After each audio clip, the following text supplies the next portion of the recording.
आज की क्लास में कक्षा 10th का मैथमेटिक्स में त्रिभुज चैप्टर हम स्टार्ट कर रहे हैं। ठीक है, देखिए ये चैप्टर जो होता है बच्चे लोग को थोड़ा सा बोरिंग सा लगता है और इसमें जो कोई फार्मूला नहीं होता है, समझे।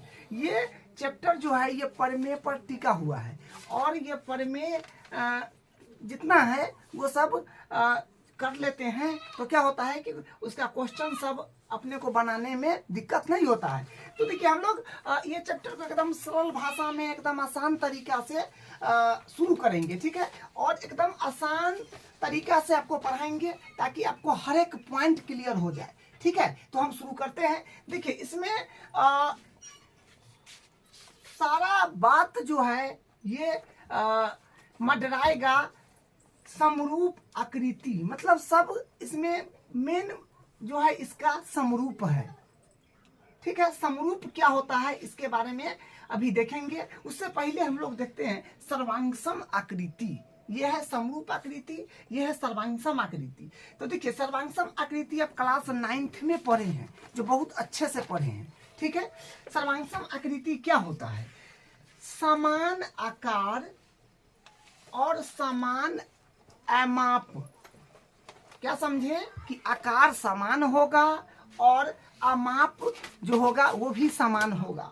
आकार का मतलब होता है शेप, अमाप का मतलब होता है साइज। साइज जानते हैं ना कि भाई छोटा साइज चाहिए, थोड़ा बड़ा चाहिए, और बड़ा चाहिए, मीडियम चाहिए, होता है उसको अमाप बोलते हैं हिंदी में, इंग्लिश में साइज बोलते हैं।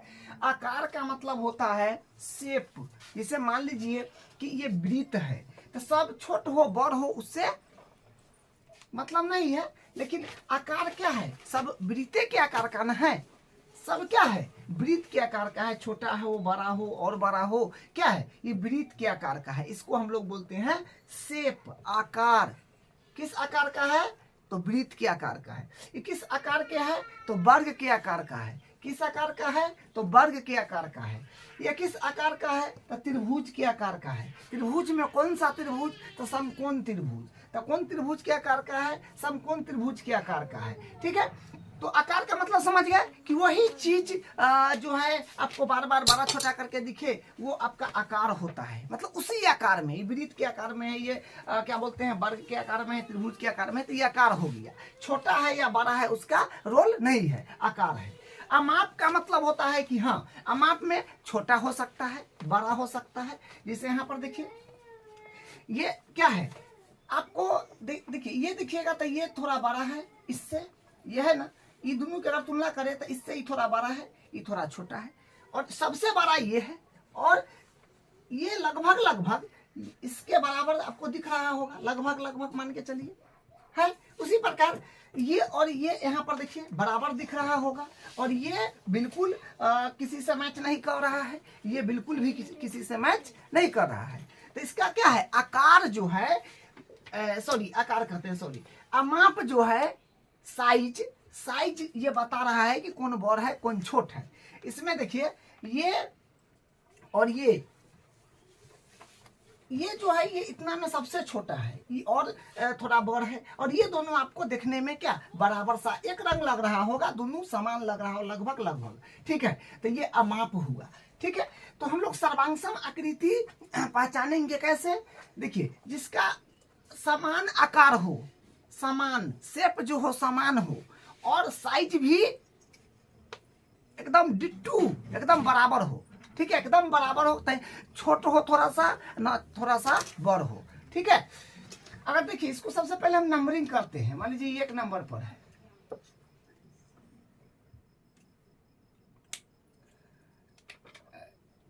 मान लीजिए 1 है, ये 2 है, नंबरिंग कर लेते हैं। ठीक है, 1 नंबर पर 2 नंबर, इसको 3 नंबर मानते हैं, इसको 4 नंबर। ठीक है, और इसको मान लेते हैं, इसमें भी कर लीजिए, इसको 1, इसको 2, इसको 3, इसको 4, इसको कर लीजिए फिर 1 2। सर्वांगसम क्या होगा से अब तो तुरंत समझ जाइएगा क्योंकि क्लास 9th में पढ़े हैं। तो सर्वांगसम में यहाँ पर हम लिखे हैं कि समान आकार और अमाप, मतलब समान आकार हो और अमाप भी समान हो। तो ये वृत्त का एक क्या है? लाइन है। ये लाइन में वृत्त है 4 गो, तो 4 गो वृत्त है, तो चारों में ये 1 नंबर वृत्त और 4 नंबर वृत्त क्या आपको देखने में लग रहा है? एकदम बराबर लग रहा है, ठीक है। थोड़ा बहुत हल्का इधर उधर हो क्योंकि नाप को तो बनाए नहीं, लेकिन लगभग लगभग ये दोनों बराबर है। आप कहिए कि नहीं सर ये दोनों बराबर है, हो ही नहीं सकता, बहुत का फर्क है, कैसे हो जाएगा? ये दोनों क्या है? बराबर है। तो कहने का मतलब आकार यानी शेप, शेप क्या है? दोनों वृत्तें हैं। माप मतलब साइज, दोनों का साइज क्या है? एक के रंग है। मान लीजिए कि इसका त्रिज्या जो है, इसका त्रिज्या मान लीजिए कि आर, त्रिज्या को आर बोलते हैं। मान लीजिए कि यह है 5 है, ठीक है। ये भी मान लीजिए कि 5 है, 5 है।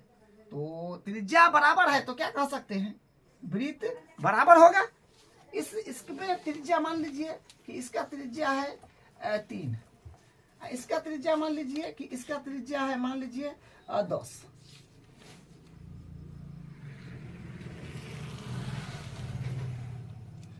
ये 10 है। तो ये दोनों का त्रिज्या क्या है? इसका और इसका त्रिज्या क्या है? बराबर है।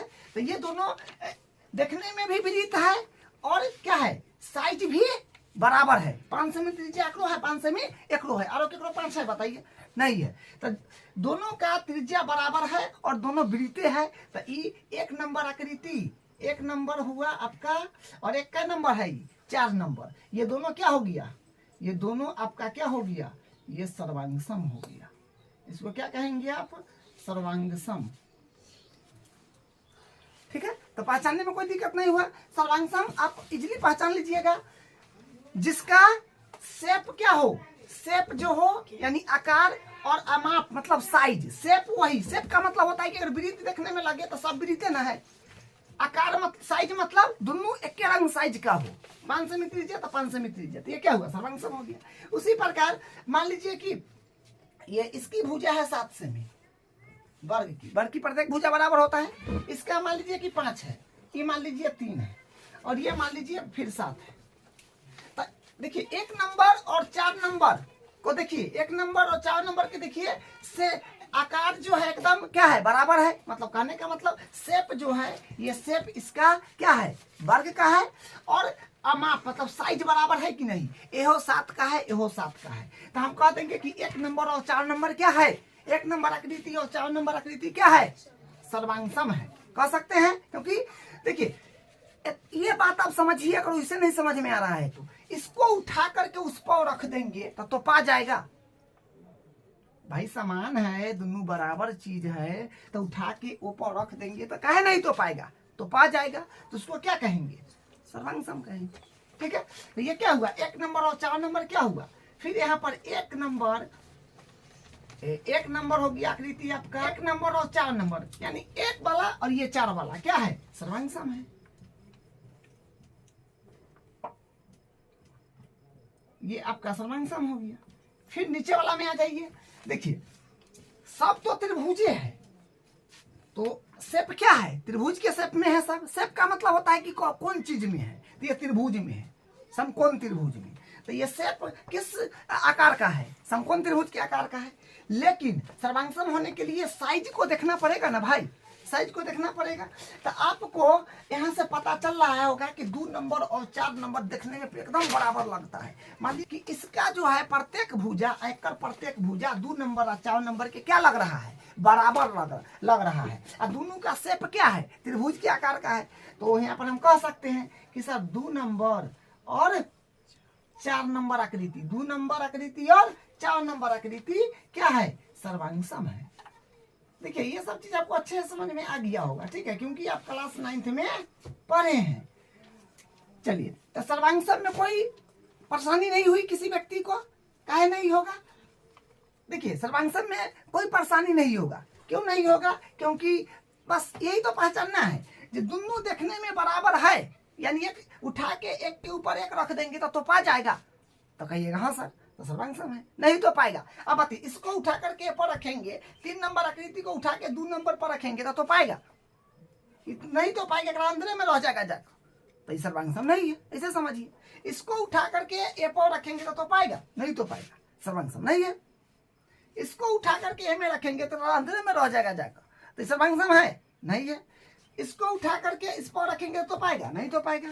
हाँ कहेंगे सर इसको उठा करके इसको और इस पर रख दीजिएगा तो पाएगा, बिल्कुल तो पाएगा, क्योंकि 5 सेमी त्रिज्या के ये भी वृत्त है, 5 सेमी त्रिज्या के ये भी वृत्त है, तो साइजे बराबर है तो कल न तो पाएगा। बड़ छोट रहता है तो ना डूब जाता है, चाहे लम्हर हो जाता है क्या, तो ये आपका क्या हो जाएगा, सर्वांग सम हो जाएगा। उसी प्रकार इसको इस पर रखेंगे तो पाएगा, जो पाइए जाएगा वो अंदर रह जाएगा, तो सर्वांग सम नहीं है।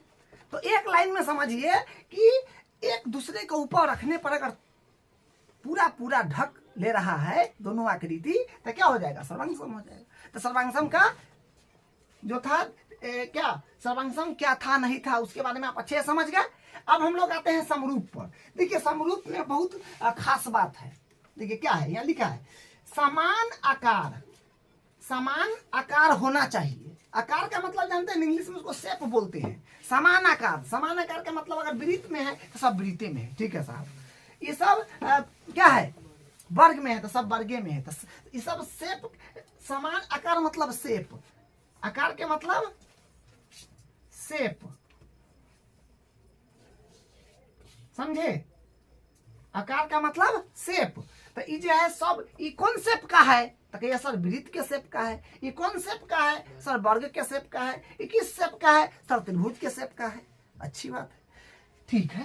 तो क्या कर रहा है, समान आकार, ठीक है, आकार तो ठीक है भाई, ये वृत्त में है, ये क्या बोलते हैं वर्ग में है, त्रिभुज में है, इसमें दिक्कत नहीं ना है। चलिए कह रहा है कि अमाप का समान होना आवश्यक नहीं है। अमाप बड़ो हो जाए छोटो हो जाए उसे मतलब नहीं है। अमाप का समान होना आवश्यक नहीं है। अमाप का समान होना आवश्यक बिल्कुल भी नहीं है। अब देखिए, अब हम कहेंगे कि सब के सब वृत्त समरूप है, बिल्कुल है, क्योंकि सफाई कह दिया है भैया कि अमाप को समान होने की जरूरी नहीं है। सपोज दैट आपको एक मान लीजिए आप मोबाइल में फोटो खींचे, उसको जूम आउट जूम इन करते हैं ना, जूम करते हैं, बड़ा करते हैं, छोटा करते हैं, तो आप ही है कि दोसर है से बताइए। बड़ा करके खींच लीजिए फोटो, चाहे छोटा करके खींच लीजिए, जो व्यक्ति है वही व्यक्ति न रहेगा, तो उसमें बड़ा छोटा का रोल नहीं होगा। किसमें, समरूप में, क्योंकि जे व्यक्ति है ओकर जूम करके 10 गो फोटो अगर हम निकाल लेंगे, कोनो बड़ कोनो छोट, कोनो बड़ कोनो छोट, कोई और बड़ कोई और छोट, तो उससे क्या होगा, वही व्यक्ति न रहेगा। तो उसमें क्या है, एक आकार का मतलब साइज का जो है, साइज का कोई रोल नहीं है, बड़ रहे चाहे छोट रहे, है वही व्यक्ति है ना भाई, 200, हाँ सर है, तो ठीक है, तो हो गया क्या, समरूप। सपोज दैट आपको एग्जांपल दिए थे, सेम उसी प्रकार यहाँ देख लीजिए, सब वृत्त ना है, छोट रहे, इतना गो रहे चाहे इतना गो रहे चाहे इतना गो रहे, भैया शेप कथी का है, वृत्त का। हम आपसे पूछेंगे कथी है, ये कथी है, वृत्त, तो भाई समरूप है।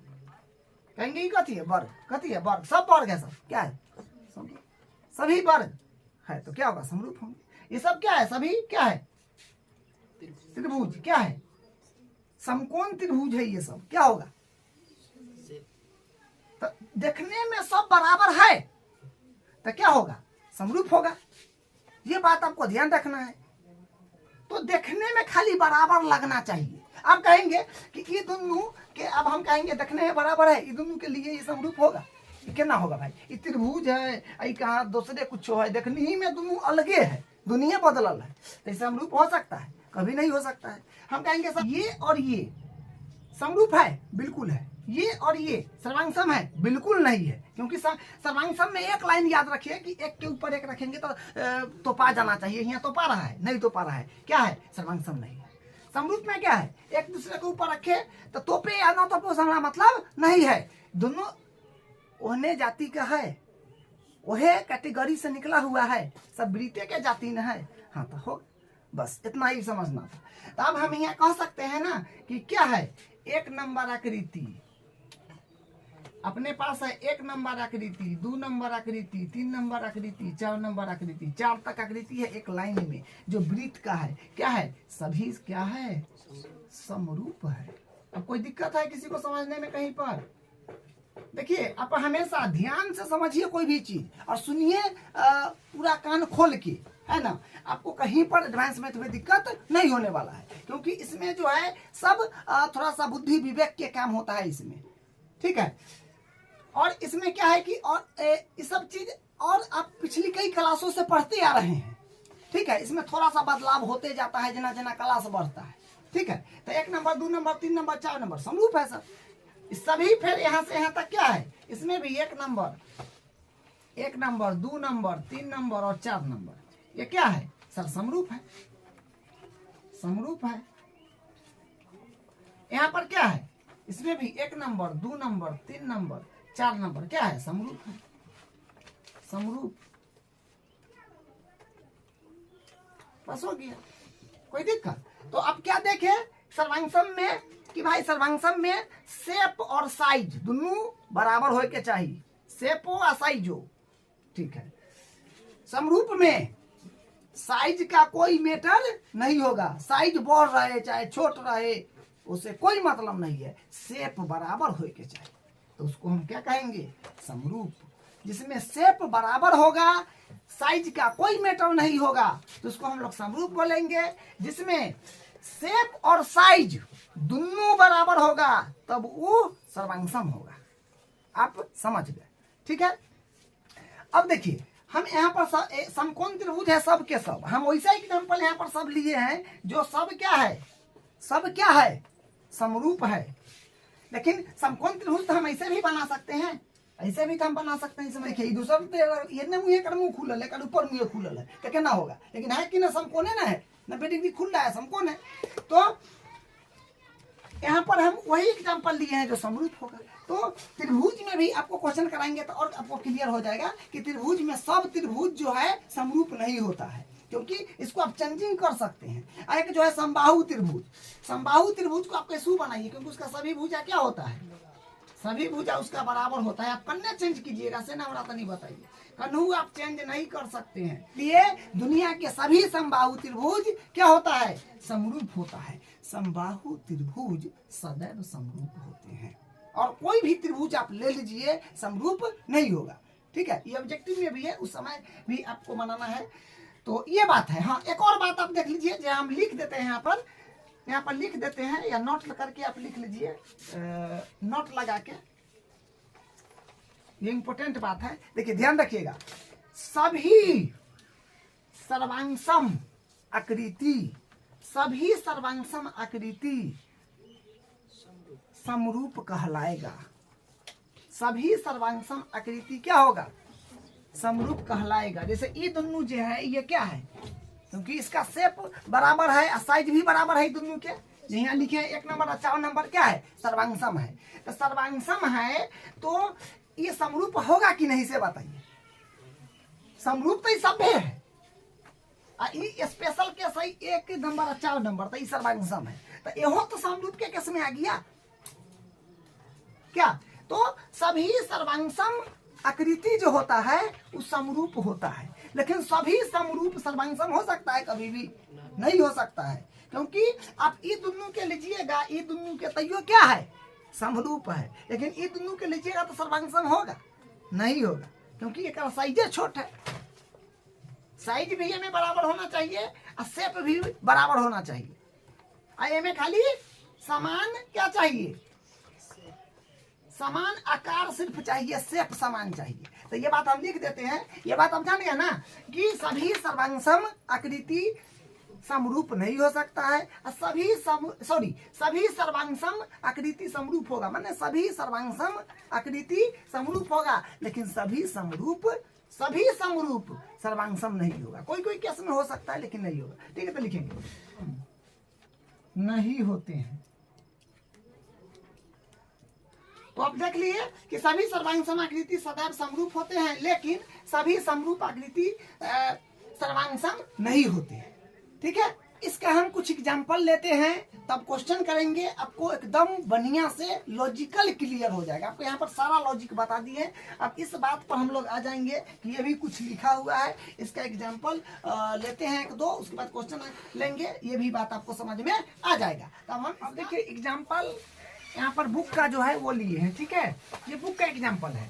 तो आप देखिए, अब यहाँ पर देखिए जो क्या लिखा हुआ है, देखिए क्या है कि जो आकृति सर्वांगसम है वे सभी निश्चित रूप से समरूप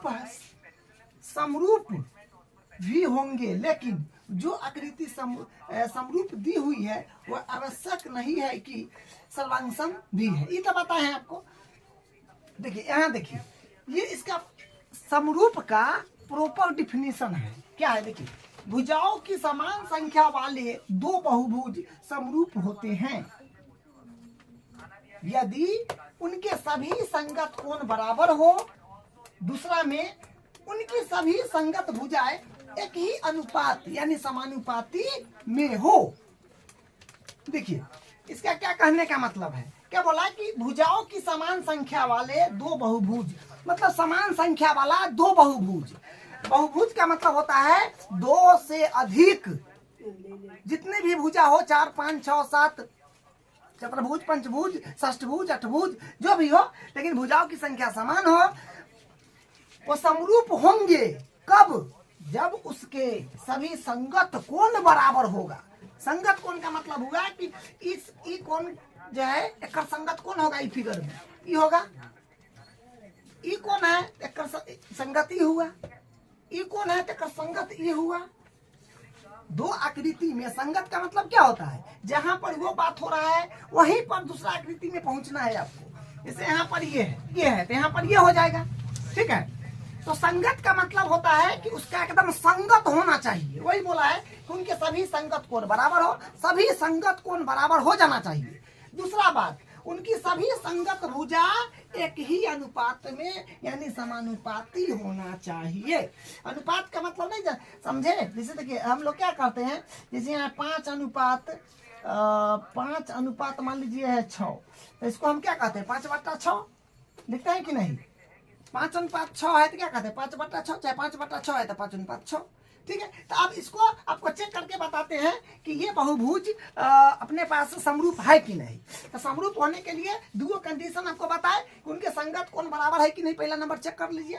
पहला बात चेक करेंगे कि संगत कोण बराबर है कि नहीं। देखिए कोण ए से स्टार्ट कर रहे हैं। देखिए कोण ए पर है 105, तो एक कोण ए यहाँ है, मतलब इसका कोण ये ए नंबर 105 है, तो ए में ये कौन होगा, इसका इसके संगत इसमें ये होगा। तो यहाँ पर 105 है तो यहाँ पर 105 है, यहाँ पर 105 है तो यहाँ पर 105 है। तो हम कहेंगे कौन ए जो है ये बराबर है कौन पी का, संगत कौन बराबर है।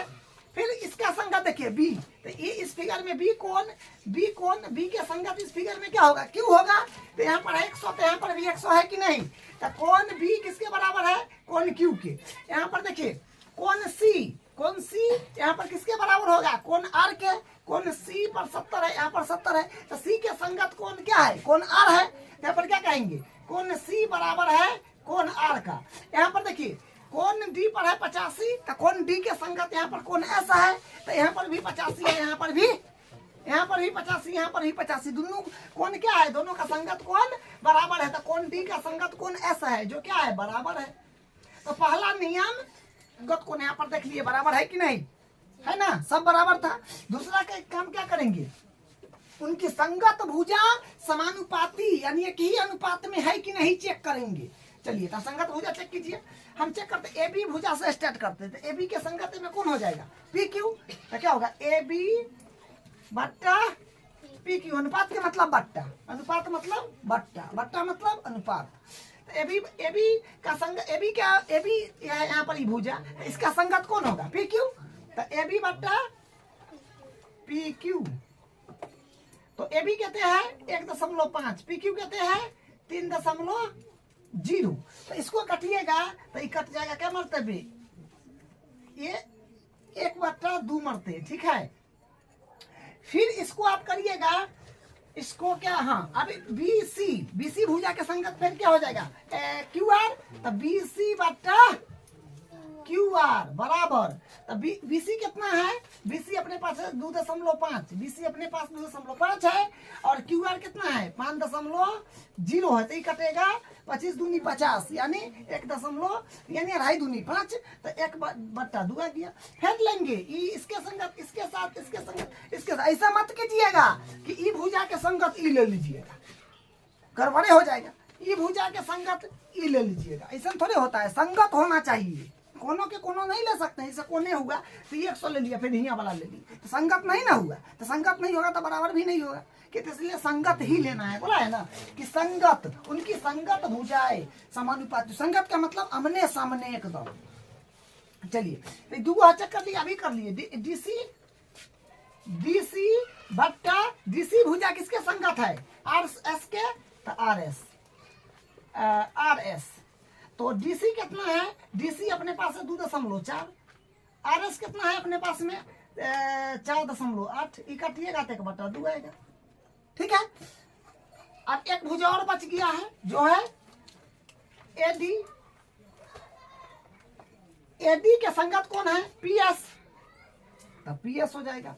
तो देखिए एडी कितना है अपने पास में? एडी अपने पास में 2.1, पीएस अपने पास में है 4.2, 21 दूनी 42, ये दशमलव। आपको कटने में परेशानी अगर हो तो दशमलव उड़ा करके काटिएगा तो 21 बन जाएगा, नीचे दशमलव रहिएगा ना, समान है तो पर 21 लिया 42 बन जाएगा। ठीक है, 1.2। तो सबका संगत भुजा एक ही अनुपात में आया है, संगत भुजा समान है, बराबर है, सभी बराबर है, एक ही अनुपात में है। तो दूसरा नियम भी फॉलो हो गया, तो हम कहेंगे कि अतः चतुर्भुज ए बी सी डी समरूप हो गया किसका? पी क्यू आर का, तो हो जाएगा पी क्यू आर एस। ठीक है, तो ये ए बी सी डी समरूप हो गया पी क्यू आर का। ठीक है, समरूप का चिन्ह ऐसे होता है, आपको बताएं, इसे इस तरह से, मतलब ऐसे लिखिए, ऐसे लिखा होता है ऐसे। ठीक है, इस तरह से समरूप का चिन्ह होता है। सर्वांगसम में आप पढ़े हैं कि ऐसे करके ऐसे करते हैं, तो ये सर्वांगसम हो गया, लेकिन अपने समरूप का बात कर रहे हैं। चलिए, तो ये हो गया, तो ये जांच कर लिए हैं उदाहरण नंबर 1 को, ये समरूप है। ठीक है, अब इसमें आ जाइए, इसको देखते हैं। अब इसमें देखिए, बस समरूप चेक करने का क्या तरीका है, उसकी दो बात, संगत कोण बराबर होना चाहिए और संगत भुजा समानुपाती होना चाहिए। तो कौन सा बराबर है? देखिए सब जगह 90 है, 90 है, 90 है, 90 है, ऐसे मानो है, इसका मतलब 90 है, समझ रहे हैं? 90 90 90 सब जगह क्या है? 90 है। तो कौन सा बराबर हो गया? पहला नियम फॉलो हो गया। दूसरा नियम कहता है कि भाई उनकी संगत भुजा बराबर होना चाहिए, जितना संगत भुजा एक ही अनुपात में होना चाहिए, यानी समानुपाती। 3 है तो एक ही है, 3 है। ठीक है, ये 3 है तो ये 3.5 है, यहाँ पर ये 3 है तो ये 3 है, ये 3 है तो ये 3.5 है। तो कहने का मतलब देखिए कौन जो है यहाँ पर बराबर है, कौन इसमें कौन, देखिए संगत कौन लीजिए ना, कौन ए जो है ये बराबर है कौन पी के, कौन बी जो है ये बराबर है कौन क्यू के। सब में 90 है ना, सब में देख रहे हैं 90 का लाइन मारल है। और इसमें देखिए फिर कौन सी जो है, कौन सी ये बराबर है कौन आर का, फिर कौन डी जो है ये कौन बराबर ए डी, ये संगत कौन इसका कौन है? एस, एस के बराबर है। संगत कौन बराबर है, भुजा भी समानुपाती है। अब देख लीजिए भुजा समानुपाती नहीं है, सॉरी, देखिए संगत कोण इसमें बराबर है, इसमें जो संगत कोण जो है बराबर है, अब भुजा समानुपाती नहीं है, क्योंकि देखिए यहाँ पर 3 है, यहाँ पर 3.5 है, तो जोड़ हो गया ना, कैसे होगा? यहाँ पर 3 है, यहाँ पर 3 है, यहाँ पर 3 है, यहाँ पर 3 है, यहाँ पर 3 है, यहाँ पर 3.5 है। तो इसमें देखिए कौन बराबर है? भुजा समानुपाती नहीं है, क्योंकि सर्वांगसम नहीं हुआ। लिखेंगे कि ये सर्वांगसम नहीं है,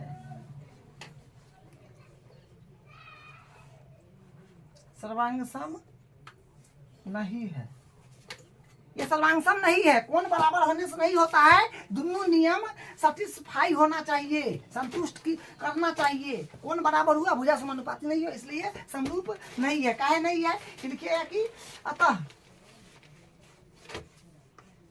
अतः संगत भुजाएं समानुपाती नहीं है, अतः संगत भुजाएं समानुपाती नहीं है। ठीक है, तो बस आपको इतना ही चेक करना है, कौन बराबर है तो ठीक है। फिर भुजा देख लीजिए, अगर भुजा बराबर है ठीक है, और कौन बराबर हो गया, भुजा नहीं बराबर हुआ तो समरूप नहीं होगा। और भुजा बराबर हो गया, कौन बराबर नहीं है तो समरूप नहीं है। यहाँ पर देखिए इसका तीसरा एग्जाम्पल में कि यहाँ पर क्या है कि इसमें देखिए भुजा बराबर आपको मिलेगा। देखिए 2.21 तो 4.2 है ना, 2.1 तो 4.2। तो यहाँ पर अनुपात भुजा का जो है ना वो बराबर है, लेकिन यहाँ पर देखिए एकदम सीधा है, तो 90 डिग्री कौन है? है ना 90 डिग्री, में 90 होगा, बताइए। तो ये तो सब ड्योर है, तिरछा है, मतलब कोई बेसी फैल गया है, कोई झुक गया है, तो क्या है, कौन यहाँ पर बराबर नहीं है, तो ये भी समरूप नहीं है। कहेंगे कि ये समरूप नहीं है, नहीं है, क्योंकि दोनों नियम सटिस्फाई में नहीं किया। भुजा समानुपाती है लेकिन कोण बराबर नहीं है, तो लिखेंगे ये समरूप नहीं है, क्योंकि कोण, क्योंकि संगत कोण समानुपाती नहीं है, नहीं है। ठीक है, तो ये समरूप नहीं है क्योंकि संगत कोण समानुपाती नहीं है। बस अब समझ गए, बस इतना ही आपको ध्यान देना है कि कोण बराबर होना चाहिए, संगत भुजा समानुपाती होना चाहिए, तो होगा, नहीं तो नहीं होगा, दोनों नियम सटिश होना चाहिए। तो ये रहा। अब इसका हम क्वेश्चन पर, अब इसका प्रश्न में लिया क्वेश्चन है, देखिए क्वेश्चन नंबर 1 क्या कहता है, कोष्टकों में दिए गए शब्दों में से सही शब्दों का प्रयोग करते हुए रिक्त स्थान को भरिए। तो इसका पहला का 4 पार्ट है, ठीक है। तो क्या बोला है कि सभी वृत्त डैश होते हैं, तो आपको अभी तुरंत बताए हैं सभी वृत्त क्या होते हैं, ये समरूप होते हैं। तो ये हो जाएगा, इसमें भरिएगा समरूप, यहाँ पर हो जाएगा समरूप। दूसरा है सभी वर्ग डैश होते हैं, तो सभी वर्ग भी समरूप होते हैं, तो इसमें भरिएगा समरूप। उसका तीसरा है सभी डैश त्रिभुज समरूप होते हैं, तो देखिए आपको बताते हैं सभी समबाहु त्रिभुज जो होते हैं वो समरूप होते हैं। यहाँ पर समबाहु भरिएगा, समबाहु, समबाहु, ठीक है। सभी समबाहु त्रिभुज जो होते हैं समरूप होते हैं। समद्विबाहु भी नहीं होता है, और मान लीजिए कि समद्विबाहु अगर देखा जाए तो इस प्रकार से भी समद्विबाहु हो सकता है, समद्विबाहु जो है इस प्रकार से भी हो सकता है, ये दोनों भुजा बराबर हो जाएगा तो समद्विबाहु हो गया। समकोण समद्विबाहु भी होता है, इस प्रकार से भी होता है समद्विबाहु। तो समद्विबाहु का आप नहीं कह सकते क्योंकि इसमें ये दोनों भुजा बराबर है, इसमें यहाँ पर बराबर होता है ना। इसे इस तरह से बनाइएगा तब को ये भी देखने में लगेगा कि भाई ये क्या है, ये भी समद्विबाहु, ये भुजा बराबर है। तो समद्विबाहु भी नहीं हो सकता है, सभी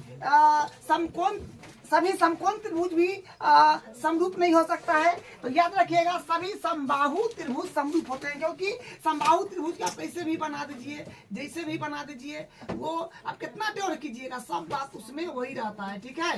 तो सभी समबाहु त्रिभुज समरूप होगा, इस बात को याद रखिएगा, सदैव सभी समबाहु त्रिभुज समरूप होते हैं। चौथा देखिए सभी भुजाओं, चौथा में क्या है कि भुजाओं की समान संख्या वाले दो बहुभुज समरूप होते हैं यदि उनकी संगत कोण बराबर हो तथा उनकी संगत भुजाएं एक ही अनुपात में हो या समानुपाती हो। तो ये तो समरूप का तो यही स्टैंडर्ड डिफिनीशन है जो आपको यहाँ लिख के बताए थे कि भुजाओं की समान संख्या वाले दो बहुभुज समरूप होते हैं। कब? पहला में उनके संगत कोण बराबर हो और उनकी संगत भुजाएं समानुपाती हो। तो वही डिफिनीशन यहाँ पर लिया गया है कि उनकी संगत भुजाओं की समान संख्या वाले दो बहुभुज समरूप होते हैं। ये पहला में उनके संगत कोण बराबर हो तथा उनकी संगत भुजाएं समानुपाती हो, वही भरना था। अब देखिए अब यहाँ पर जो है दूसरा क्वेश्चन देखिए क्या कह रहा है, निम्नलिखित युग्मों के दो भिन्न भिन्न उदाहरण दीजिए। देखिए ये युग्म है, इसका दो भिन्न भिन्न उदाहरण देना है। कह रहा है पहला में समरूप आकृति। अब देखिए समरूप आकृति अगर मान लिया आप दो वृत्त ले लेते हैं, दो वृत्त ले लीजिएगा, ये समरूपे ना होगा। ये वृत्त है वो छोटा बना लीजिए चाहे और बना दीजिए, क्योंकि शेप जो है क्या है बराबर है तो समरूप हो गया। एक और यहाँ पर मान लीजिए हम ले रहे हैं वर्ग ले रहे हैं, तो ये एक वर्ग हो गया, एक इतना को बना दीजिए, उससे क्या मतलब है क्या। तो ये आपका समरूप आकृति का दो एग्जाम्पल हो गया। अब बोला है कि ऐसी दूसरा में बोला है कि ऐसी आकृति जो समरूप नहीं है। दूसरा में क्या बताना है कि ऐसी आकृति जो समरूप नहीं है, तो आप यहाँ पर क्या कीजिए, एक वर्ग बना दीजिए और एक वृत्त बना दीजिए। समरूप हो ही नहीं सकता है। एक आप समबाहु त्रिभुज बना दीजिए और एक आप क्या कीजिए, एक आप वर्ग बना दीजिए। क्या है, हो ही नहीं सकता है।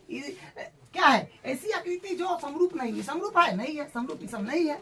यहाँ पर दो समरूप का एग्जाम्पल दे दिए।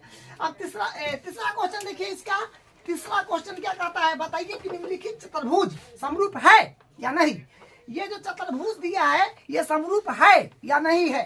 तो समरूप है कि नहीं, आप जानते हैं इसका डिफिनीशन प्रॉपर समरूप का क्या होता है कि दो चीज होता है उसमें, संगत कोण बराबर होना चाहिए, संगत भुजा समानुपाती होना चाहिए। तो संगत भुजा इसमें देखिएगा तो बराबर है, ठीक है, संगत भुजा बराबर है, लेकिन संगत कोण बराबर नहीं है, ठीक है। यहाँ पर संगत कोण बराबर नहीं है, क्योंकि देखिए ये कोण 90 यहाँ पर नहीं बनेगा, इसमें सब में 90 है, 90 है, 90 है, 90 है, यहाँ पर 90 है नहीं है, 90 कोण नहीं है। तो यहाँ पर संगत कोण बराबर नहीं है, संगत भुजा समानुपाती है। तो दोनों बात नहीं हो रहा है, कोई एगो बात होगा एगो बात नहीं होगा, तो समरूप नहीं होगा। तो हम यहाँ का क्या कहेंगे, ये आकृति यहाँ पर लिखेंगे कि ये आकृति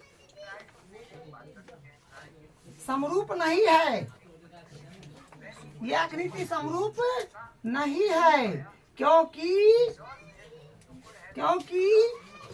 संगत कोण बराबर नहीं है, संगत कोण बराबर नहीं है, ठीक है, संगत कोण बराबर नहीं है। क्या लिखे कि आकृति समरूप नहीं है क्योंकि संगत कोण बराबर नहीं है। तो दोनों बात जो है सेटिस्फाई होना चाहिए, संगत कोण बराबर होना चाहिए और संगत भुजा समानुपाती होना चाहिए। तो यहाँ पर सिर्फ संगत भुजा ही समानुपाती है, संगत कोण बराबर नहीं है, इसलिए समरूप नहीं है। तो ये अपना आज का क्लास था, जिसमें हम लोग क्या इसका परिचय भी देख लिए त्रिभुज का, और उसमें क्या कि त्रिभुज में उसका एग्जाम्पल देख लिए, समरूप भी देख लिए, सर्वांगसम भी देख लिए, और अपना प्रश्नावली भी कंप्लीट कर लिए, उसका जो उदाहरण था वो भी कर लिए। ठीक है, अगले क्लास में प्रमेय जो है उसको करेंगे और क्वेश्चन सब करेंगे।